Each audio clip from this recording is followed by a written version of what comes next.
so that everything we do, as much as possible, is in front of the public, so that you can witness the processes, the skills, the techniques, the attention to detail, and the lengths that we go to, because it is, after all, at the end of the day, our public support and our public's money that helps us to do the conservation work that we do, and we couldn't do it all without our volunteers. So this, for those of you who have visited Attingham recently, is the curious scene that you see at the moment in front of the mansion with this massive crane hovering over the top of the house. And the reason for that is we're carrying out, as part of the Rediscover project, our most ambitious phase yet, which is called Attingham Rediscovered Goes Through the Roof. And it involves the installation of a very new modern roof over the picture gallery, which is at the heart of the house. This is the service courtyard at the back of the house, so you can still see the crane again, and this is just to try and get to situate the space that I'm talking about. The first image was the front, this is the back of the house. So apart from this crane, actually, you wouldn't know when you arrived that there was this major £1.4 million project taking place, but the crane gives you the clue. And then when you get right into the inner courtyard at the back of the house, you then see the scaffold that's going up, or that has gone up and has been in place for about 1.5 years now, with our banners at the back announcing this project. And I should say the £1.4 million just covers the roof. It doesn't include the works to the interiors that we're also doing, which I will come on to later. So those in themselves are probably going to be another £500,000 on top of that. It's all funded by ourselves, the Attingham Park property. We haven't had any external funding. We are very fortunate in that regard to be able to generate enough profit on the property to plough back into our conservation work. But that said, it's taken us many years to get to this point where we're capable of undertaking this project. And as I said earlier, it is a project that very much wants to involve the general public, families and children, because they are, after all, the visitors and the volunteers of the future. So we're very always much aware of people's perceptions of what we're doing and trying to draw them in so that they can understand more about what we do. This is a historic aerial view taken in the mid-20th century, and again, for those of you who aren't familiar with the property, to help you understand where this project is taking place. And there's this big red arrow that shows you right at the heart of the house. So behind that massive portico is the picture gallery, which was built for the second Lord Berwick in 1805 by the Regency architect John Nash, before he became famous, before he went on to build Brighton Pavilion, Buckingham Palace, Regent Street, and before he was the Prince Regent's favourite architect. So this is prior his fame, this is early 1800s.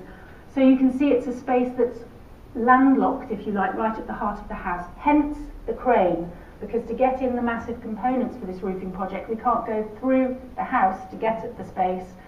We've had to lift the components over the roof, which is quite a nerve-wracking but exciting thing to do. This is that roof.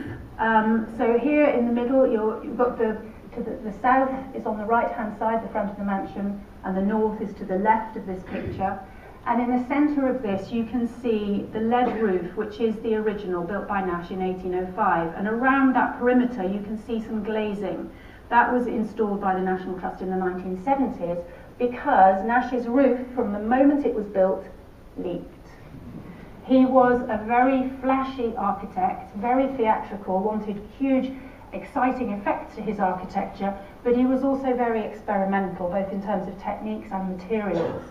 So he often paid the price for that, or his clients paid the price for that, because structures that he built collapsed, sank, or were just pulled down because they were too difficult to maintain. None of that inspires us with much confidence when we're trying to conserve a structure that we know is by an architect with that reputation. However, it's still there. It's a very important structure because it's by him, and so we need to do our best to protect it. So that at the moment, up until a few months ago, his original roof was exposed to the elements. It's in a protected area of the house, but it's still exposed and having to work very hard. That secondary glazing has already been removed because it started to leak as well. It wasn't doing the job. And this is a view just slightly to the left of that. The area in question also incorporates his circular staircase, a grand staircase that he built at the same time as the gallery, And you can see that's got a lead roof topped by a glass dome. That too was subject to the same problems. So this project encompasses those two roofs, tricky to access and complicated roofscapes, and therefore pretty expensive. This is a close-up of one of the issues with Nash's roof. Because it was entirely at the centre of the house, he couldn't use any external drain pipes. So he made an ingenious solution of a gutter that ran round the perimeter of the roof at the top, then fed out of the hopper and down this pipe to the left, and then went along there and down an internal drain pipe at the corner of both sides of the north wall. And those are internal to the picture gallery itself. They're of lead. They're now more than 200 years, and when it's a rainstorm and you're standing inside the picture gallery, it sounds as though you're in a waterfall, so you can hear this water gushing through the walls. So fingers crossed it does still work, but as you can imagine, we don't want to continue using that system any longer because, you know, any moment it could fail. So very ingenious, but fundamentally risky. While we're here on this photograph, notice these ribs. It's almost like a rib cage. These are of cast iron, and Nash was pioneering with the use of cast iron. We are just slightly later than Ditherington Flax Mill. Ditherington Flax Mill being an industrial application of cast iron, this is a domestic, in a private house, use of cast iron. So we are pioneering in that regard, but again it's a worry because Nash didn't necessarily understand the characteristics of what cast iron can do and can't do. But as I said, we're still standing. And our anxiety, as you can imagine, increases when you realise the interiors that are beneath these spaces. So on the left you have the grand staircase, that circular drum staircase, and if you've been to Attingham, it's quite an unusual experience, it's quite an unusual finish to it. You can just see, if you go up the first flight of stairs, you then go back on yourself, an imperial staircase, and you reach two jib doors, you then go up some upper flights, so it's quite a convoluted ascent. The walls are covered, you just see at the top there, with fluted plasterwork, which was meant to look like pleated drapery. But because the staircase had got a bit tired and the surfaces were looking a bit chipped and cracked, people started to describe it as rusty corrugated iron and like the foyer of an Odeon cinema, which wasn't the effect that Nash wanted. He wanted something very theatrical and impressive. And on the right you can see the interior of the picture gallery as it normally looks, up until a few years ago, filled with an eclectic country house collection of paintings, many of which were assembled on the second Lord Berwick's grand tour, and then subsequent generations have added and sold, so it's become quite a mixture. Some very, very important paintings, such as by Jacob Philipp Hackett, a German artist, and others that are more, from a grand tour, typical sort of copies of old masters and things like that, but as a whole, very important. And then we have Italianate furniture and other grand tour pier tables in there. So two very important spaces right at the heart of the house. While we're on the right-hand image, look at that glass at the top. So this is top lighting that is slightly curved, creating this coved effect of lighting, which was designed by Nash to throw light over the paintings below, rather than the previous conventional top-lit lantern-style galleries, which had a sort of bit like that and the glass was there, so the light only came in like that. He's curved it so the light can come through those windows much more effectively. Also proved to be a big problem. This is our architect. We're working with S.T. Walker and Duckham of Worcester, who know the building very, very well, and this is a cross-section drawing of those spaces at the heart of the house, so you can see their relationship to each other. So the picture gallery right in the centre, the grand staircase on the right, very intertwined in terms of their decorative appearance. Nash designed and built both and oversaw the decoration, so a very strong use of crimson red and lots of gilding throughout those spaces. And you can see above the picture gallery that coved glazing that I was just talking about, and you can also see above that was the existing roof with those slanting bits of glazing either side. So that's what it did look like. And this is another view of the gallery, just to remind you of the inside and the preciousness of those interiors. But also to say that, just to go back to that, you know, on face value it looks fine. You wouldn't think there was necessarily a huge problem. So why are we spending £1.4 million on a new roof above that? Because Nash's roof, we wanted to put something above the whole top. We got rid of that secondary glazing because it wasn't doing the job. So we thought we're going to put a whole roof over the entire surface area of Nash's, but leave his roof well alone because it's so precious. When you get up close and you look at the plaster entablature and the ceiling of the gallery, you start to see telltale signs of decay and damage, water ingress and staining, which in turn is cracking the plasterwork, and bits of paint flaking off the ceiling. So you know there's something going on, you know there's a problem. This is a close-up of the skylight that I showed you above the staircase, and you can see here, hopefully, there's an outer protective skylight, which is in actually wrought iron framework, and inside that, quite close underneath it, is a decorative inner skylight.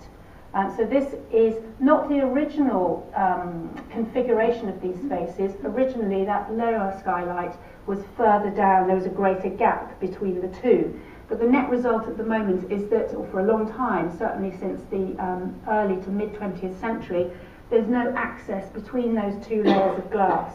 So you can't get in to maintain it or clean it. And you can hopefully see on that slide the dirtiness of the inner skylight. That should be clear glass with stained glass set within it, and you can't see anything of those colours at the moment.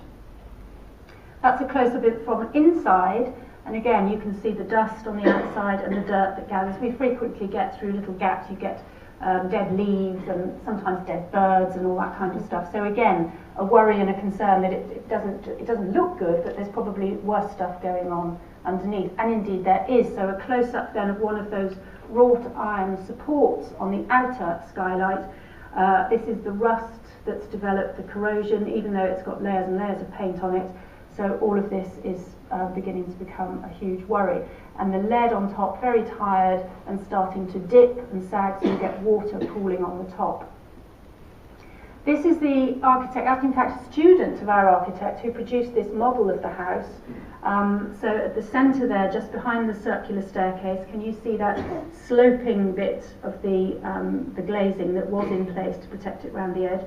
And in front of that, a series of proposals. In fact, we went through 6 proposals. They're only showing 4. But we didn't decide on our solution immediately. It took a long time, probably 2 years at least, of discussing, of involving different experts and advisors. What's the appropriate design of a secondary roof to put above this very historical, iconic space? We didn't want something that would block out too much light through Nash's cove glazing. We didn't want something that was going to have a big impact on the environment, the temperature and the relative humidity inside the gallery. We didn't want something that was too fussy. We didn't want something that would detract from his architectural statement. We wanted something that was quite neutral, but also, of course, had to perform. So that was a series of designs that were put forward. And the one we went for in the end was the second one down, so the one with the circular portholes, the one below that, a variation of that, which was the most simple, and was also actually quite cutting edge. You may think this is a bit weird, but this was a photograph I took walking through shopping centre in Manchester, and I thought, oh, that's exactly the same as the glass we're going to be putting above the picture gallery at Attingham, because basically it's big sheets of planar glass held in place. Can you see these sort of clamps at the corners where they join, and then a very thin strip of silicon sealant. So it's very minimal, quite cutting edge, almost you could say shopping mall technology, but we're actually regarding it as providing us with a giant display cabinet, almost like a vitrine when you look through the glass to precious objects below. The object below just happens to be the biggest one in our collection, which is Nash's roof. So after all that deliberation and deciding on which design we were going to go for, and involving English Heritage and conservation and planning officers and in our own internal advisors, we finally started work, gosh, how long ago was it? Probably 1.5 years ago. And one of the big things we had to do was that although the work was going on above, it also had to make sure that we were protecting the contents below. And we wanted the public to continue to access the space below. We didn't want to close it off because we're all about conservation in action and being transparent. And because of the coved glass, the contractors who were going to install this new roof, they needed 2 things. They needed a working platform up top so that they could install the new roof, but also they needed some safe working environment because they, or a tool, could actually fall through that glass if it wasn't protected. And not only could they fall through Nash's historic glass, they would fall right to the bottom of the picture gallery, so that was too dangerous. So what we had to do was install a crash deck within the gallery. So this is the process of the people putting in the crash deck within the gallery, because it would protect visitors below, and it would give them a platform. So if they did fall through the glass, they would only fall so far. We obviously didn't want that to happen, so it's sort of belt and braces.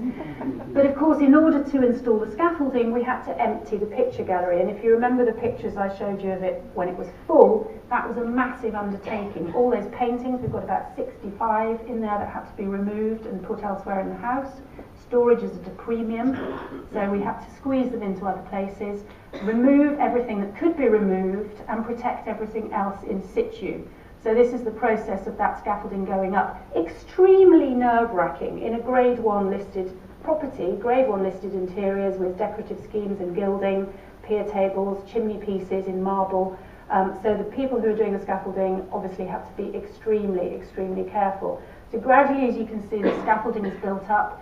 The scaffolding itself has to be boxed in because we can't allow the public, and children might come in and climb up the scaffolding. So we had to think of everything to make it safe and accessible. And this is, we have a fantastic volunteer project photographer for the roof project called Richard Knisley Marpole, who comes with his wife Angela and takes the most amazing photographs to document the progress and to give us fantastic images like this. So this is looking up at that crash deck from below.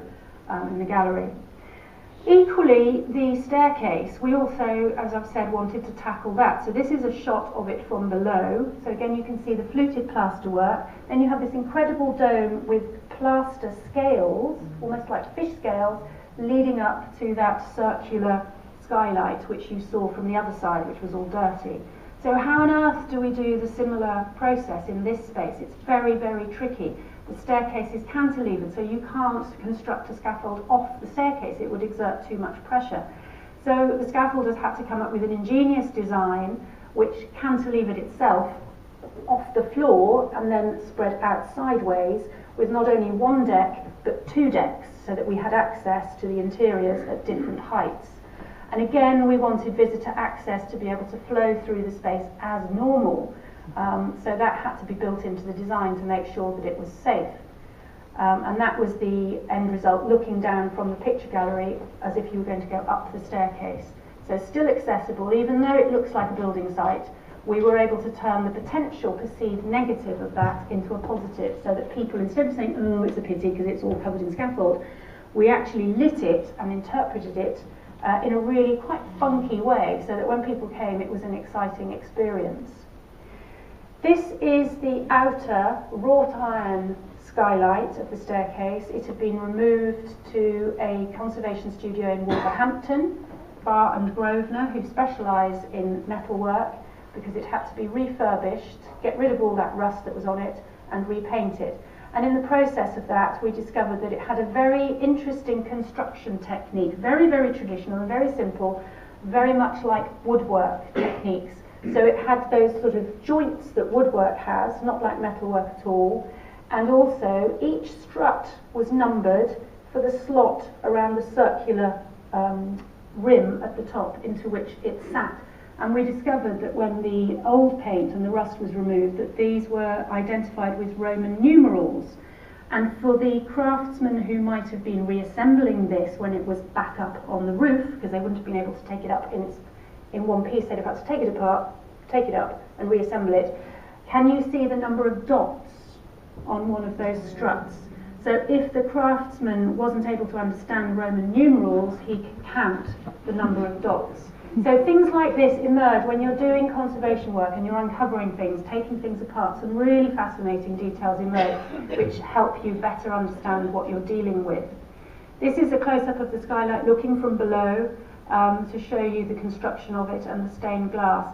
This version was a replacement. Our archives and our research of the type of the glass shows that it was replaced probably at the beginning of the 20th century, so it's not the original, which was a bit of a dilemma for us in how to treat it, because we had very good archival records of how the original was treated, but not this.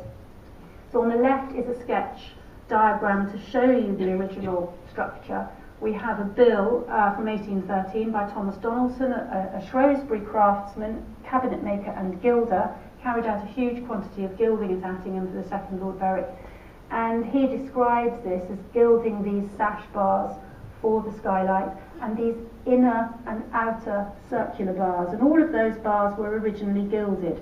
The one on the right is what we currently have, so you can see it's lost those inner and circular glazing bars. It's still got the 20 radial bars, but it's lost those others, so it's not the original.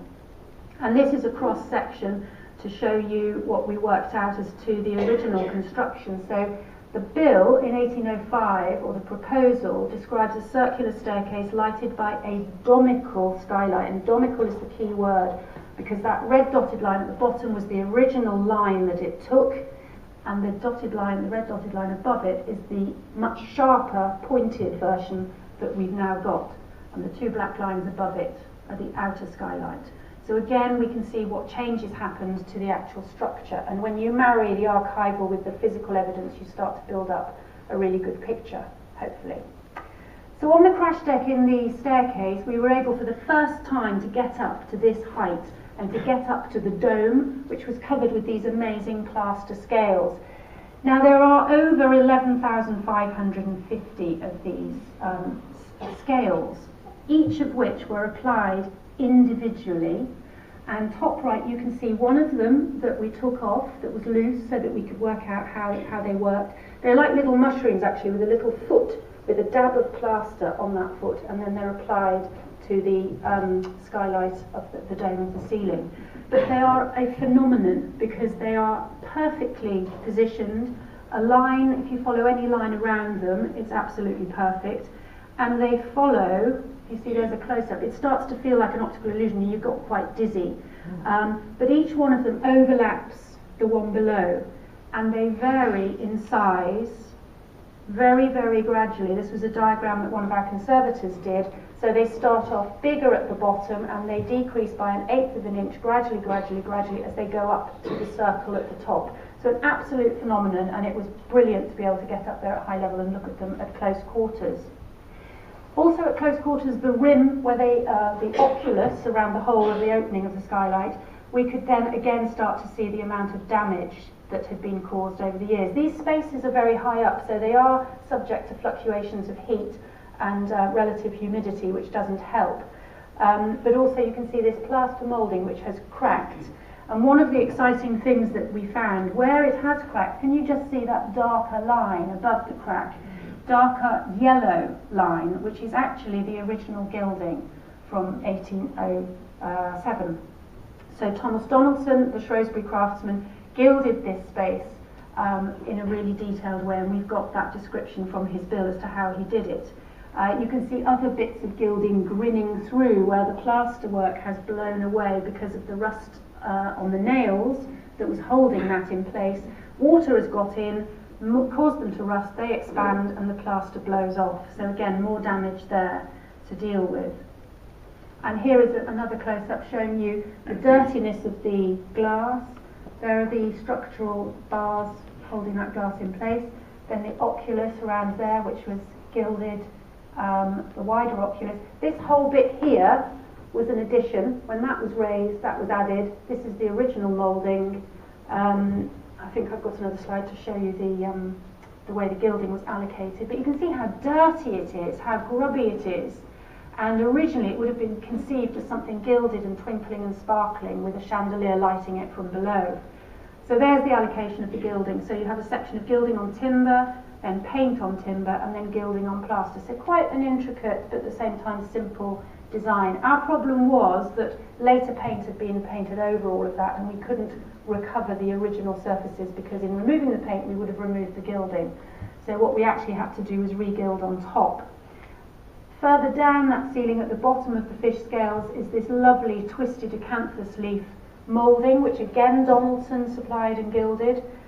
You can see on that to the left how dusty it is, some bits are chipped, paint's flaking off. Another view of the fish scales before and after cleaning. So just by cleaning with deionized water and a small amount of something which is called triammonium citrate to cut through the grease, you can get off all of that accumulated dirt from about 100 years worth of accumulated dirt. So the difference already that makes. Here's another view of before and after, and cleaning section on the fluted plaster walls as well. And here is conservators up there. They spent about 6 months up there on this crash deck, getting all disorientated by those plaster scales. And bear in mind the very high temperatures. In the winter it dropped very cold, and in the summer it got very, very hot, up to about 40 degrees. So they were going a little bit stir crazy up there. And they just did that and then took a photograph and then carried on cleaning. This is a very, very close up. Now I'm hoping that you can see, this is a chipped scale.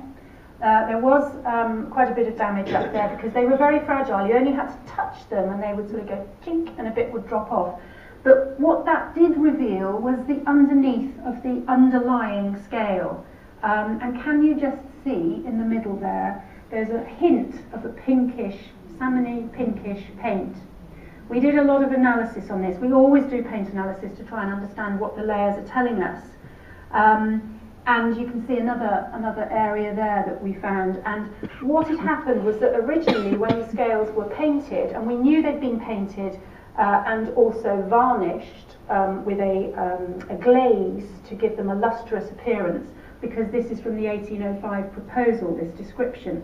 So we sent off little bits of plaster for analysis so that we could tell that originally they had used earth pigments of red and yellow, which would have given the paint a pinkish tinge, only a little bit, but a pinkish tinge. And that made sense to us because this, remember, is John Nash, and John Nash had done a lot of work at Attingham at this period, and a lot of his decorative schemes did involve the use of red and salmon pink. And one of the schemes that we had restored, if I skip on to the next slide, was on the upper flights leading from the staircase was a decorative scheme on paper, which is 1807. We know that precisely because the paper is tax stamped. Paper was a luxury and therefore it was taxed.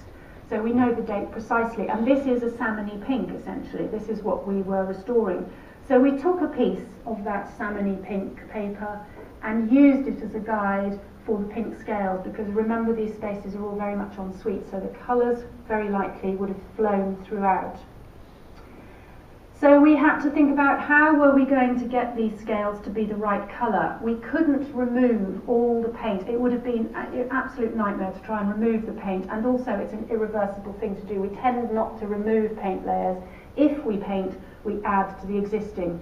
So this is us going through the process of trying to get the right colour for changing the appearance of the scales. So this is James Finley and Paul Nibb, who are the painters and our advisor on historic paint colours, getting sample boards together and trying to get the colour right. And then this is Paul Nibb actually carrying out some of the work on for the gilding, and the pair of them, sorry it's a bit blurred, but they were moving so quickly around the dome, they were actually painting. They had to do 3 very thin washes over these scales.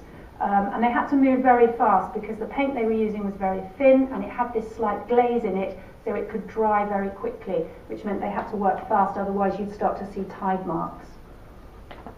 So this is the finished colour. It doesn't show up necessarily very well in this slide, but it does have a much more pinkish tinge to it. The banding there with the oil paint undercoat before the gilding was carried out, trials of the gilding on there to get the right tone of gold leaf. That acanthus banding, you can see the one in the middle, that was a new acanthus leaf made out of plaster because one was missing. Then it gets covered in size. Size is a kind of glue made with rabbit skin glue, to which you adhere the gold leaf. And you paint an oil paint ground before that to give you the right colour showing through the gold leaf. So this was waiting for gilding. And this is Jock Hobson and his son Matthew actually carrying out the gilding. Again, very difficult spaces to work in because they're having to work above themselves. So when I went up to check on how they were getting on, they were covered in bits of gold leaf which floated down from the ceiling. I forget how many books of gold leaf. They're about that size, the sheets of gold leaf. And they have to cut it up with palette knives It floats away. I don't know if any of you have any experience of gold leaf, but it's very, very thin, and it will just float away if there's a breath of wind. So they have to, using a brush, they often wipe a little bit of grease off their skin, and then they dab it on the gold leaf, and then they attach it to the surface. When they're attaching it to the surface and bedding it in with a brush, little bits fall down, which are called skewings, and they catch those in a little pot, which is designed to catch gold skewings, and they can use those gold skewings then to force those into tiny little holes. So as much as possible, none of it is wasted, but an awful lot does end up on their clothes and in their beards. So this is him cutting up that sheet of gold leaf to the right size, and then there it is actually on the moulding. We then tone it, because originally they would have just put it on and it would have been very bright and shiny, but now the rest of our surfaces are quite, there's a patination of age on them. So we don't want grubby, but we don't do too shiny and bright either, because that would knock everything out of balance. So again, it's a very fine line between toning it in. So there's that acanthus leaf now gilded, but before toning. We also had to contend with lots of cracks in the plasterwork. So that's a section of the staircase, the fluted plaster walls, massive cracks had opened up and paint had chipped off, so they were really disfiguring.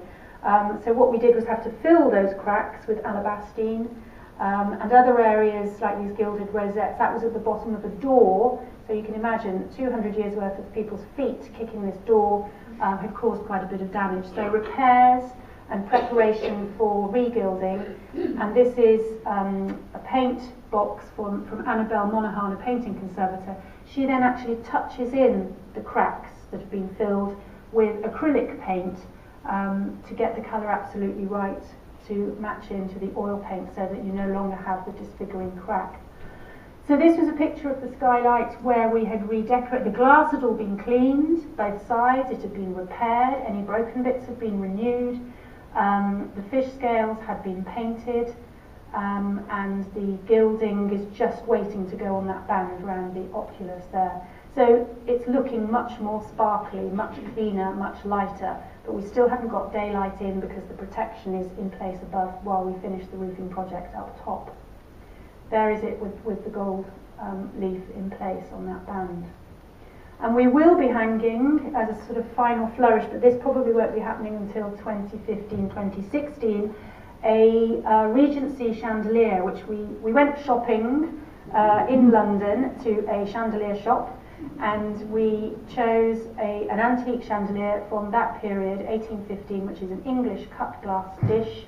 There's a picture of it, a very unusual piece, which our historic lighting advisor had found for us and managed to get us a good deal.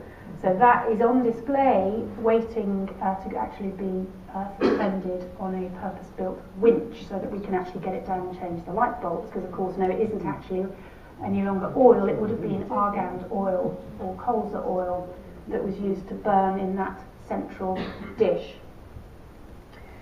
Meanwhile, that was all about inside the staircase, but meanwhile, as part of the roofing project, the work going on above, our contractors were reusing the lead off the top of the staircase, because lead is a phenomenal material. You can melt it down, recast it, and it will regain some of its original properties. Lead is quite elastic. It does move with heat and temperature, but it can get tired, and once it's stretched too often, it doesn't go back to its original shape. I feel like that myself a bit sometimes. Anyway, they put it in that massive cauldron at the end there, and you can see the temperature on the digital display to the left of that. And these guys now wear this breathing apparatus because, of course, they're working with lead, so the fumes. But the table that they're working on is the table that this company has used since the 19th century. They're 1870-something they were founded, I think. I might have got that a bit wrong, but 19th century company. So that's the original table that they're using, and they're casting on sand. It's sand-casted lead. So it's the same technique that has always been used, except now they have breathing apparatus.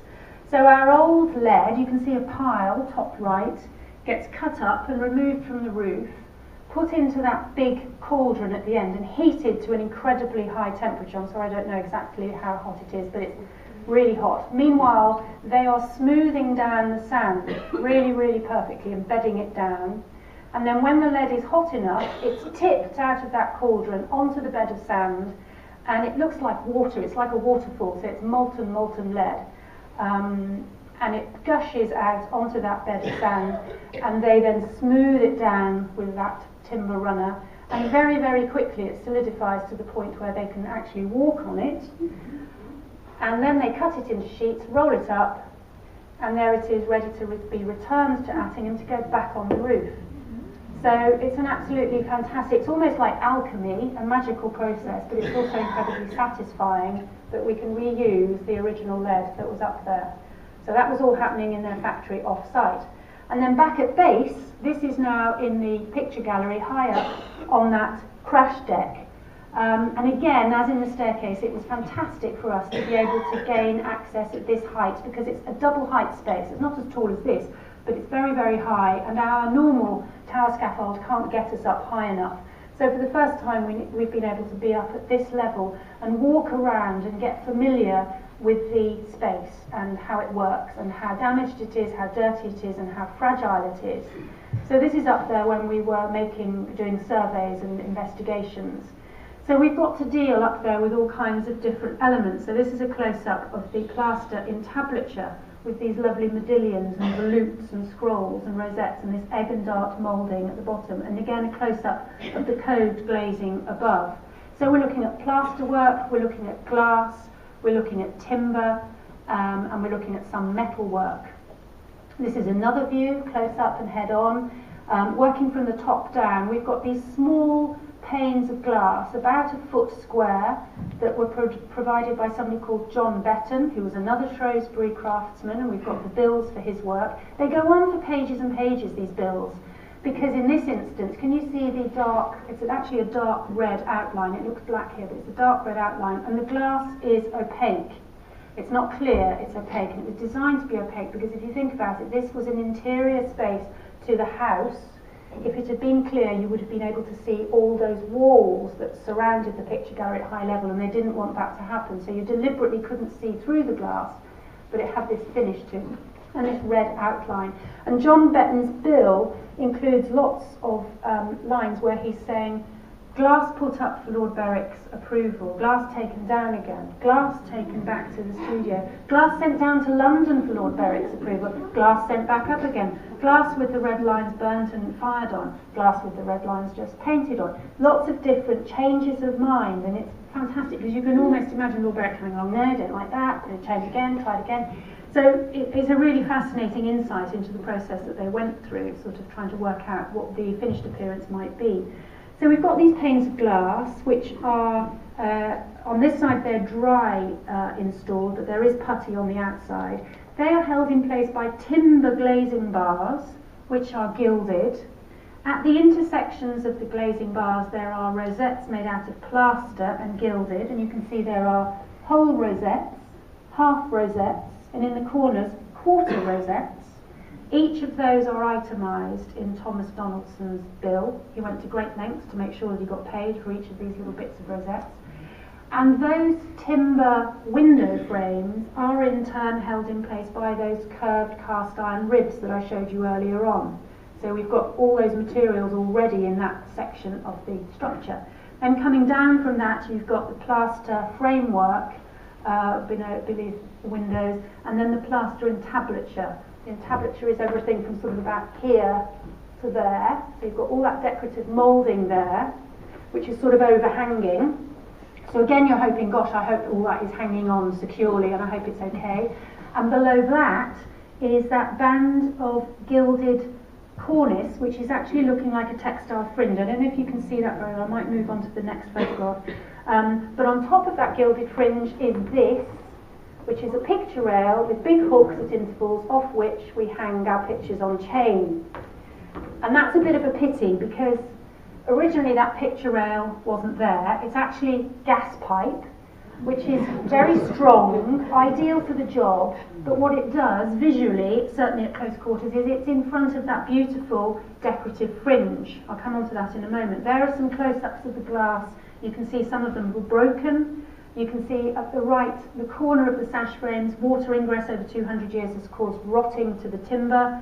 Bits of those plaster rosettes are just missing altogether, and basically it's very, very filthy. There's another view. Another interesting detail are these catches. Can you see either side? There are two catches there. Originally, Nash, brilliant idea, but very scary. He had designed these catches which just slide up and then locate down again. So the idea was that each of these sections of that cove glazing, in order to clean the other side, you could slip up those catches. This is all teetering on a very big ladder, by the way. And these sash sections would then swing inwards into the gallery so that you could get behind and clean the other side of the glass. It looks as though they tried that once. because what happened, every one of these sash clips now has got gouge marks around it, because it looks as though they tried to lever them back into place. Because can you imagine, these very heavy, with all this glass in, sliding these sashes towards you, they would probably have flexed. When they tried to put them back, they probably just couldn't get them back into position, let alone relocate those clips. So in other words, it was a brilliant idea, but it was fundamentally flawed for maintenance. So those clips no longer perform, and the even scarier thing is, if you look at the far right, can you see that rusty bent nail? That's all that's holding the windows in place now. So each of these sections of the glazing, the clips are redundant, and somebody must have thought, oh my goodness, they're not going to hold, and they've just gone round and bashed in. I mean, this was probably in the 19th century. So those are very old, very rusty, very inadequate, very ugly nails. So there's another issue. Here at the top, sorry this is very blurred, but I'm hoping you can make out a hinge built into the top of each frame. So these are these hinges that would have swung like that. They're massive and they're gilded as well. This is Andrew Bush, one of our conservators, examining one of these pieces of glass. Incredibly thin, incredibly thin.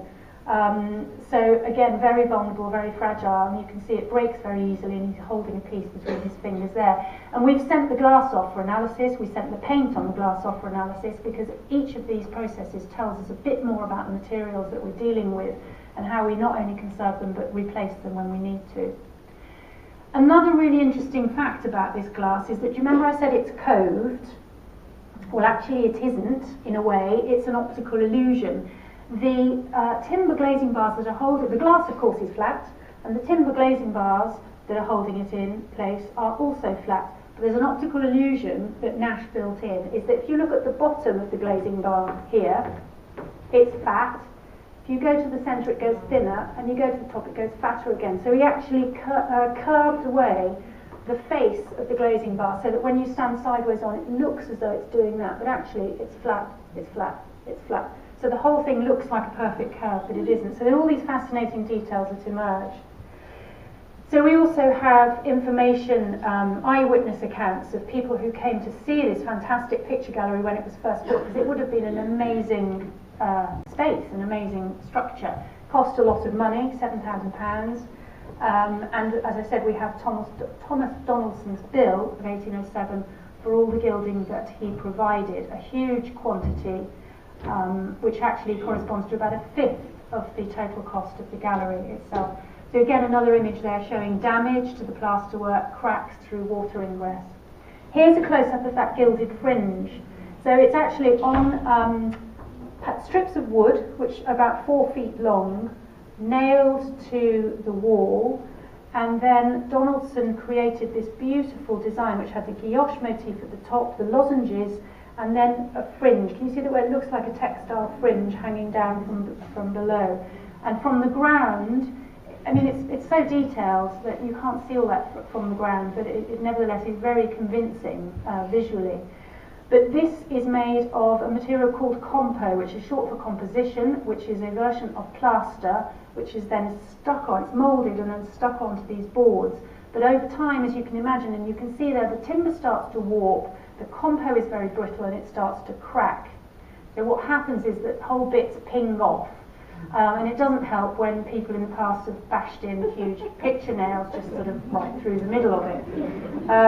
So we've got issues with conserving that as well. This is how those boards were held on. This is a close-up of that moulding at the top. So very cleverly concealed, big nails or screws through the round bit and then plastered over on the top. So some of these have also blown off, so we've got to replace and regild these. Here's a close-up of those rosettes, and you can see the quantities that Donaldson billed for on the bottom left. A massive, massive amount of these plaster rosettes, which were screwed into place on the timber glazing bars and then gilded in situ. And we know they were gilded in situ because when you remove them, there's no gilding behind. And so up there, cleaning all of these elements, we've had a team of 2 to 3 conservators working on the crash deck painstakingly with cotton wool buds, cotton swabs, deionized water, but the rewarding thing is it comes up a treat. It really does respond very well to the cleaning. And while they've been doing this, we have had crash deck tours. So if you come as a visitor, you put on your hard hat and your high-vis vest, and our volunteers who have learned all about the intricacies of what we're dealing with, they take small groups of people up onto that scaffolding so that you can see the work going on and you can get up close to these details, because from below you wouldn't have a clue that all this was happening. So these are more of these rosettes, and on the right hand side you can see a close-up of them preparing the plaster surface where the gold leaf has flaked away. They are resizing them, repairing the plaster and getting the gold leaf back into place. Clifton Conservation, our stone and plasterwork conservators, they've made moulds out of latex, both for the fringe at the top and the rosettes, so that they can recast in either plaster or this new amazing material called jesmonite, which is a version of composition, so that we can replace these damaged and missing elements. I said the other day when I went out and had a look, it looked as though they were about to make a wedding cake with all of this. It's really amazing work and really, really fascinating. This is comparing compo at the top and jesmonite at the bottom. We have to weigh up, do we use a new material or do you use the traditional material? Normally we use the traditional material unless there's a very good reason not to, but in this case the compo does shrink and crack, as I said, so we are going to be using the jesmonite, which is a new version which doesn't shrink so much. The advantage of that also is that conservators in the future can see exactly where we've been. It's a very honest way of doing conservation, so you're not trying to cover up your work, you're making it clear to conservators in the future. This is an area of the plaster entablature that they had to replace because it was very loose and in danger of dropping off.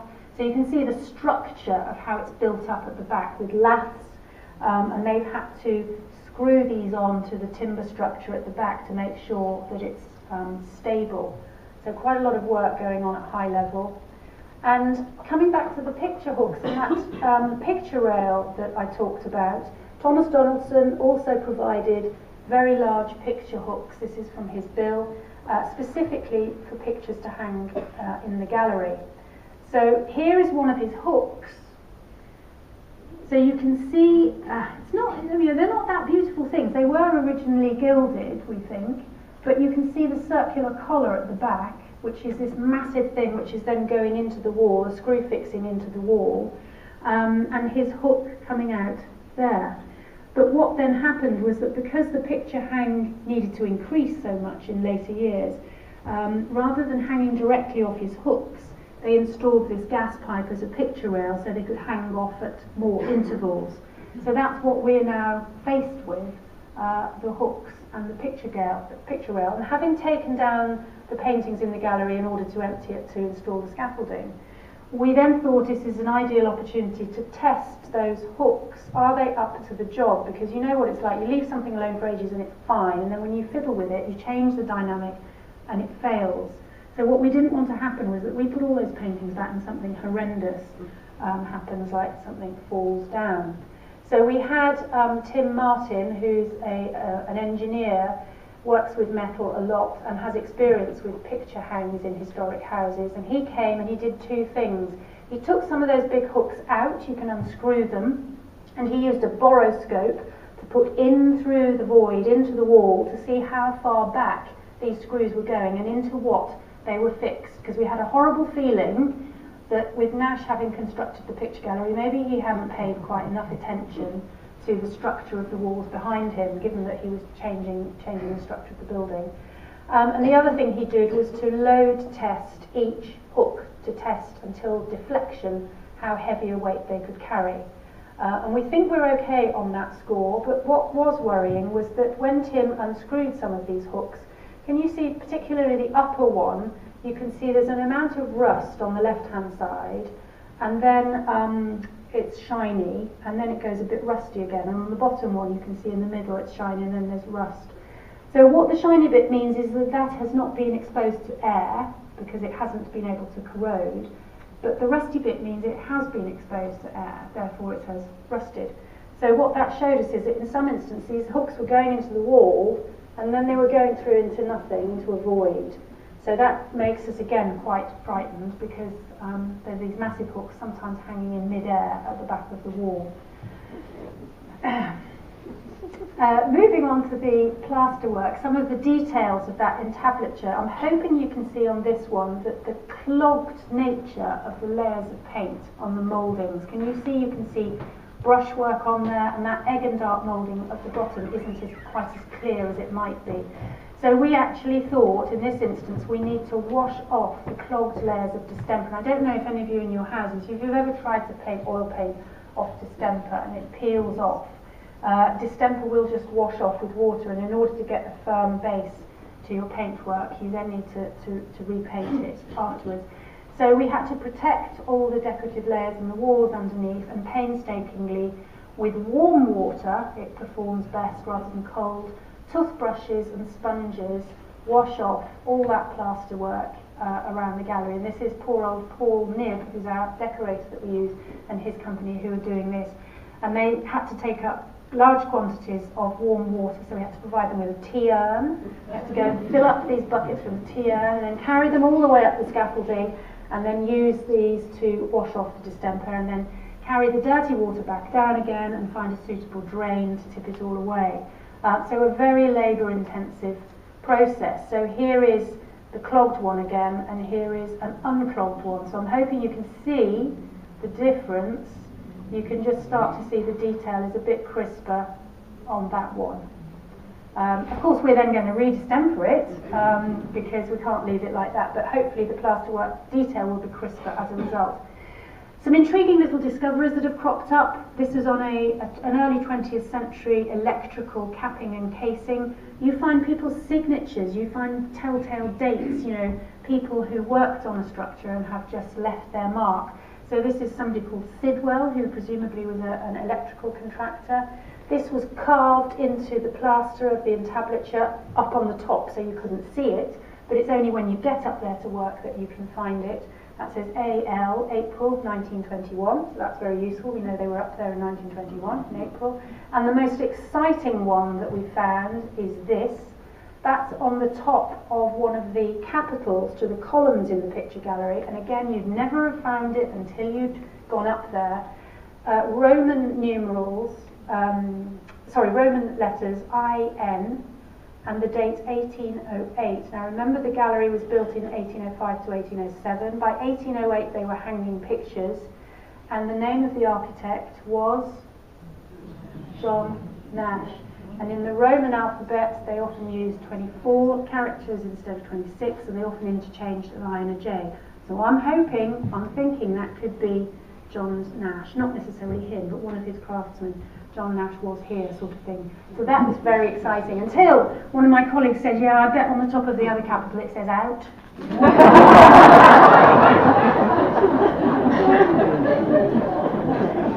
So back to the interiors. Why am I showing this? Oh yeah, this is the other reason. A reminder of what the picture gallery normally looks like. Look at the ceiling. So can you see around the perimeter of the ceiling there is a border? That is a painted border, but that painted border is meant to make your eye think it is a plaster low relief border. It doesn't at the moment, it just looks like a painted border, which it is, but it's meant to give you a trompe-l'oeil illusion of plasterwork on the ceiling moulding. On the right hand side is a mid-18th century watercolour by Lady Hester Leake that we have in the collection. Now can you see that the way she's painted the border, and we're out of shot, if you like, up this end of the gallery, it's broken into compartments. So there's one compartment at the end, there's a central compartment where the chandelier is, and then there's another third compartment out of frame. So we thought, well, what was she making that up, or was she actually fairly accurate in what she was painting? So we needed to check on the ceiling whether we could find any evidence of that decoration. When you get up close to that painted decoration on the ceiling, it really isn't very good quality. This is the perimeter border that we've got at the moment. Now what it's doing, do you remember I said it's meant to fool your eye into thinking that this is low relief plaster? Well, that doesn't really cut it. It's in shades of sort of grey, but you can see it's streaky.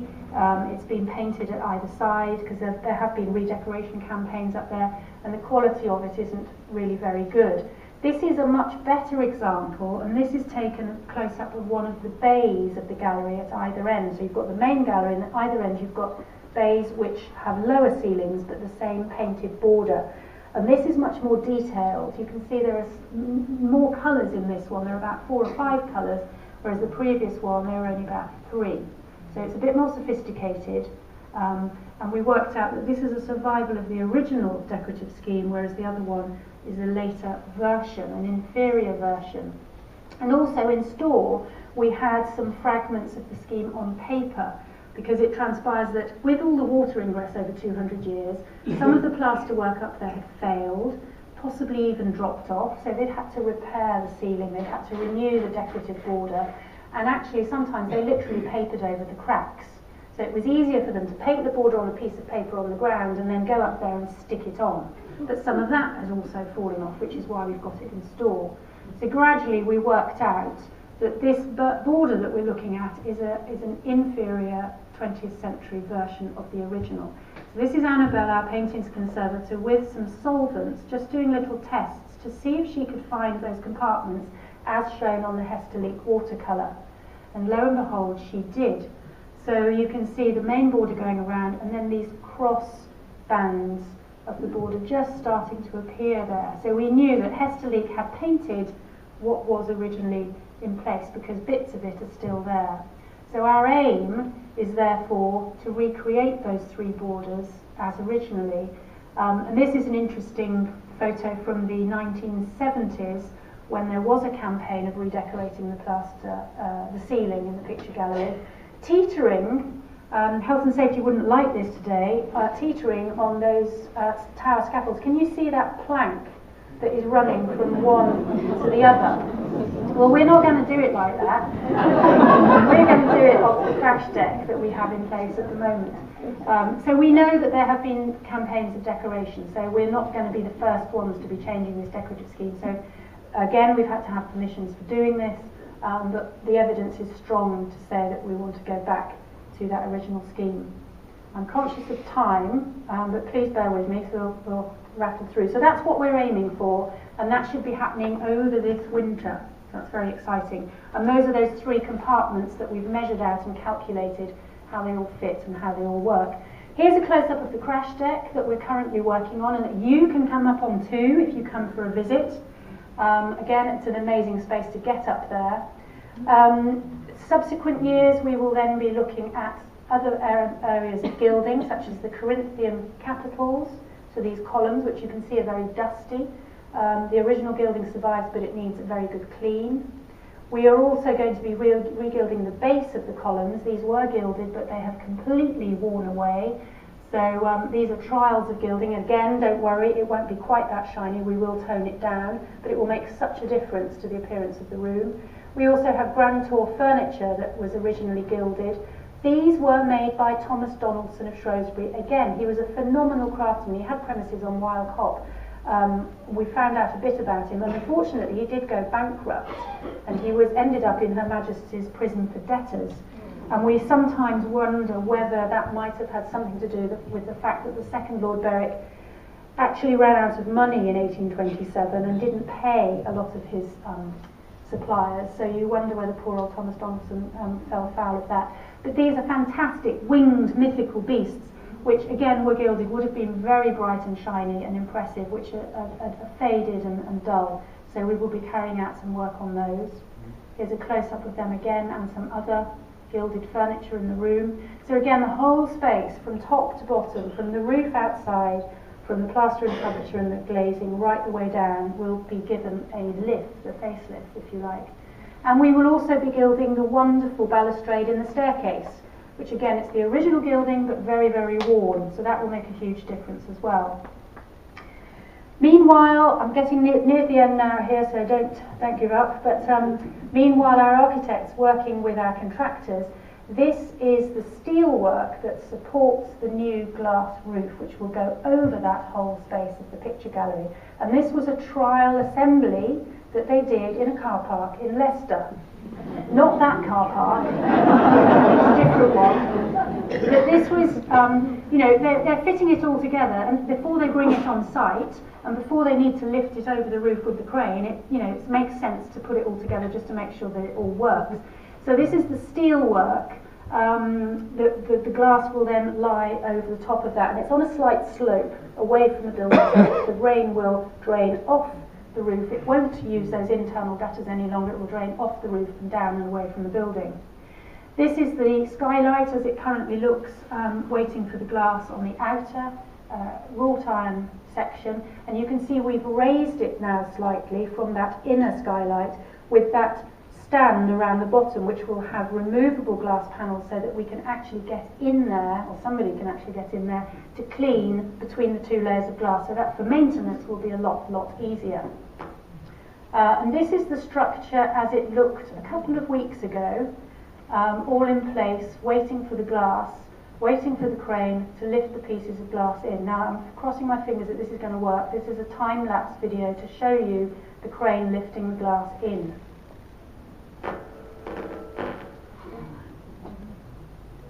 Sorry, there's no music.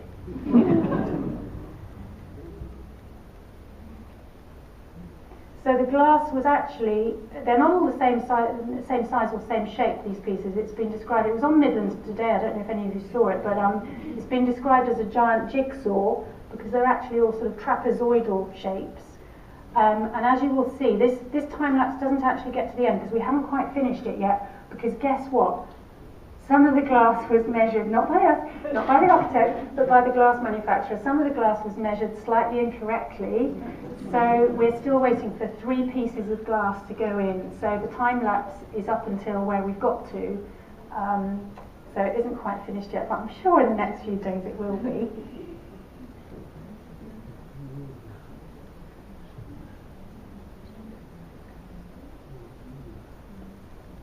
Okay. So, just to say, if you can't come to Attingham, you can look at a lot of our films on YouTube. We have our own TV channel, Attingham Park TV on YouTube. We film a lot of our conservation work because it helps get it out there to a wider public. It also acts as a very good record of our work. And you will see, I think we're up to about 4 films now on the roofing project alone, so you can see the progress that we've been going through. But ideally, of course, if you can come, do come. You can have one of those amazing crash deck tours or a roof tour and actually find out a lot more and come and see it in person. So I'm hoping this has whetted your appetite to come and visit. Thank you very much.